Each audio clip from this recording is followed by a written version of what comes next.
আচ্ছা, এখন যে টাইপটা আমাদের প্রতিটা পরীক্ষাতে স্টেটমেন্ট কনক্লুশনের মধ্যে বারে বারেই আসছে, খুব ইম্পর্টেন্ট এই টাইপটা, যে কোনো পরীক্ষাতেই আসছে এখন। তাহলে তুমি কি করবে, প্রথম দেখো স্টেটমেন্ট দিয়ে দিয়েছে, একটা লাইনের মধ্যে লিখে দিয়েছে, তারপরে কনক্লুশন দিয়েছে, দুটো কনক্লুশন দিয়েছে, তারপরে হচ্ছে কোশ্চেনের উপর নির্ভর করে তোমার এই অ্যান্সারটা হিট করতে হবে। তা তুমি কি করে, প্রথমে রিলেশনটা সম্পর্কে কিন্তু বুঝতে হবে। এগুলো কিন্তু মুখস্থের কোনো বিষয় নেই, কিন্তু এখন কোশ্চেনগুলো যা আছে পরীক্ষার প্যাটার্নে, তুমি যদি না বুঝে থাকো ওখানে গিয়ে কিচ্ছু করতে পারো, মুখস্থ করে কোনো কাজ হবে না। দেখো এফ ইকুয়াল টু জি, মানে এফ আর জি একে অপরের সাথে সমান।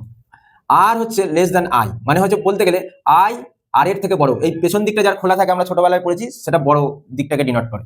আই আবার জি এর থেকে ছোট, মানে যেদিকে মুখ বন্ধ সেদিকে যে থাকবে সে ছোট, তাহলে জি এর থেকে ছোট। তাহলে যে হচ্ছে আই এর থেকে বড় বা ইকুয়াল, এটাকে বলা হয় বড় বা সমান, গ্রেটার দ্যান ইকুয়াল টু, ঠিক আছে। P less than equal to F, তাহলে পি হচ্ছে এফ এর থেকে ছোট বা ইকুয়াল। আবার ঘুরিয়েও বলতে পারো এফ পি এর থেকে বড় বা ইকুয়াল। এবার দেখো কনক্লুশন দিয়ে তোমার অ্যান্সারটা করতে হবে। প্রথম বলে যে আর এর থেকে বড়, এটা ঠিক বলেছে কি ভুল বলেছে আগে আমাকে দেখতে হবে।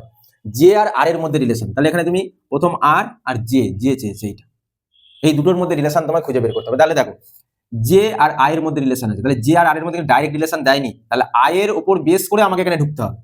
তাহলে জে কি বলছে, এর থেকে বড় হবে, জের দিকটা দেখো পেছনটা খোলা রয়েছে, ঠিক আছে। জে তাহলে হচ্ছে এর থেকে বড় বা ইকুয়াল। তাহলে দেখো ইকুয়াল মানে কি, জে আর ইকুয়াল হতে পারে, সমান সমান হতে পারে, তাহলে এর জায়গায় তুমি জে কে বসিয়ে দাও, বসাতেই পারো তুমি, কারণ বলেছে যে আয়ের থেকে বড় হতে পারে বা ইকুয়াল হতে পারে। তাহলে এখানে তুমি যে বসিয়ে দাও, তাহলে যে হচ্ছে আরের থেকে কি হবে, দেখো আমি যদি এখানে বসিয়ে দিই, আমি এইখানটাতেই বসাচ্ছি, তোমার এখানে দেখিয়ে দিচ্ছি, যেহেতু আর দেন আয়ের সাথে ইকুয়াল বা বড় বলেছে, তাহলে আমি আয়ের জায়গায় আর যে বসাতেই পারি। তাহলে যে দেখো আরের থেকে বড়, তাহলে দেখো যে দেখো আরের থেকে বড়, তাহলে এটা ঠিক আছে, বোঝা গেল তো। তাহলে যে কিন্তু আয়ের থেকে বড় হবে বা ইকুয়াল হবে, তাই ইকুয়াল মানে আয়ের জায়গায় আমি আয়টাকে কেটে যে লিখতেই পারি।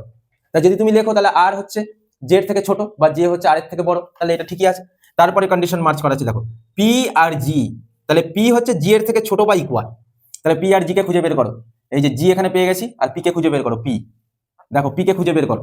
তাহলে জি আর পি এর মধ্যে রিলেশন চেয়েছে, তাহলে দেখো এখানে কি বলেছে, পি জি এর থেকে ছোট বা সমান, তাহলে পি আর জি, তাহলে পি এর সাথে এফ এর রিলেশন আছে, পি আর জি বলেছে পি এফ এর থেকে ছোট বা ইকুয়াল, ঠিক আছে। আর বলেছে এফ হচ্ছে জি এর সাথে ইকুয়াল, তাহলে এফ এর জায়গায় জি বসাতে পারো, জি এর জায়গায় এফ বসাতে পারো, ক্লিয়ার। তাহলে এইখানটায় তুমি কিন্তু কেটে, আমি এটা এখানে আরেকবার লিখে তোমাকে বোঝাচ্ছি, এফ ক্লিয়ার, এটা বলেছে। তাহলে এফ আর জি কিন্তু ইকুয়াল বলেছে, এফ আর জি, তাহলে এফ এর জায়গায় তুমি তো জি বসিয়ে দিতেই পারো, এফটাকে কেটে জি বসাতেই পারো, কারণ দুটো ইকুয়াল বলেছে।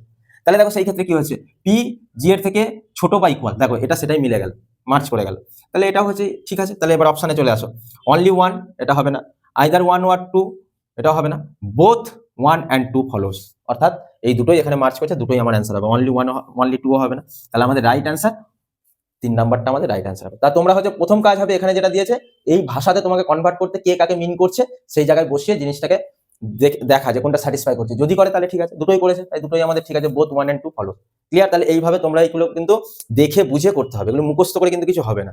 তা আমাদের চ্যানেলে হচ্ছে তোমরা এই চ্যাপ্টার রিলেটেড যে ফুল ভিডিওগুলো খুব শীঘ্রই আসতে চলেছে, তোমরা অবশ্যই আমাদের চ্যানেলের সাথে যুক্ত হয়ে থাকবে, এবং যে সম্পূর্ণ ভিডিওগুলি তোমরা অবশ্যই দেখলে আরো জিনিসটা খুব সহজেই তোমরা করতে পারবে।